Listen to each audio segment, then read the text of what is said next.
Bes, samahan mo kong gumawa ng pili nuts.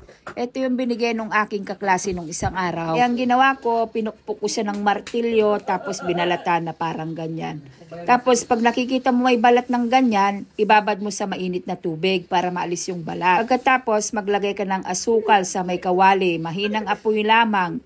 Kahit wag mo na siyang haluin, bes, dahil kusang tutunaw yan. Pag natunaw na, maglagay ka ng konting butter. Saka ko na nilagay yung ating binalatan na pili nuts. Gusto ko sanang dagdagan itong pili nuts na to dahil nga kukunti lang. Medyo naparami yung ating sugar. Wala naman ng pili nuts, bes. Kahit na gusto kong dagdagan, wala akong mapagkukuhanan dahil nga alam nyo naman napakalayo ng Camarines Sur sa Pangasinan. Kaya pinagtiyagaan na lang namin itong kukunti. Medyo naparami nga yung sugar natin dito, bes. Tapos nilagay ko dito sa may plato, dapat nga lalagyan ko ito ng dahon ng saging. Hindi ko na nalagyan, bes, dahil alam nyo naman, galing kami ng bagyo dito sa Pangasinan, na bagyo yung mga dahon, hindi ako makakuha, walang dahon ng saging, bes. Kaya eto, nahirapan pa kaming magbaklas dito sa may pili nuts. At eto na, bes. Ito na nangyari, bes. Pangit. Maraming asukal. Di kami sumakses sa pili nuts, bes. Yan nga pala, hindi ko na pala nilaga yun. Saka pinirito, dapat pala ilalaga mo at ipipirito yung pili nuts. Katapos ay sinabay ko na rin yung ulam namin ng tanghalian. Bali nang gisa lang ako dito ng bawang sibuyas. O sinabay ko na rin dito yung konting yobab. Tapos ginisang-gisa ko lang na parang ganyan. At naglagay din ako dito ng konting kamatis. Tapos dinurog-durog ko lang na parang ganyan. Pag nadurog na yung kamatis, bes, ay ilalagay natin ito dito sa may white beans. Bali, naglaga na ako ng white beans doon sa may pressure cooker. Kasi nga, alam nyo naman yung white beans, napakahirap at napakatagal palambutin.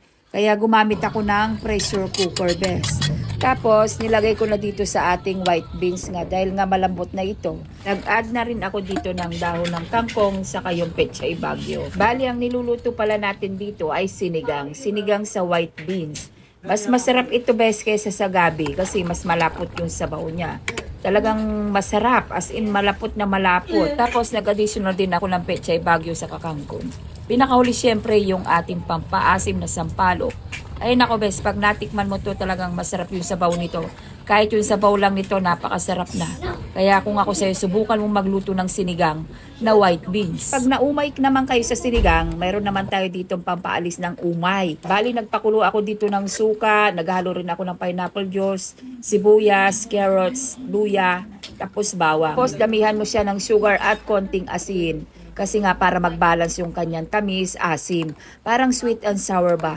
Ay nako, bes, ang dami-dami kong video pero now lang ako nakapag-voice over. Kasi nga alam nyo naman, medyo minamalat yung boses ni Ate Bes. Pag kumulo na yung ating pinapakulo, ilagay mo na yung ating ginagad na papaya. Tapos palamigin. Patayin ang apoy bago mo ilagay ang ating ginagad na papaya.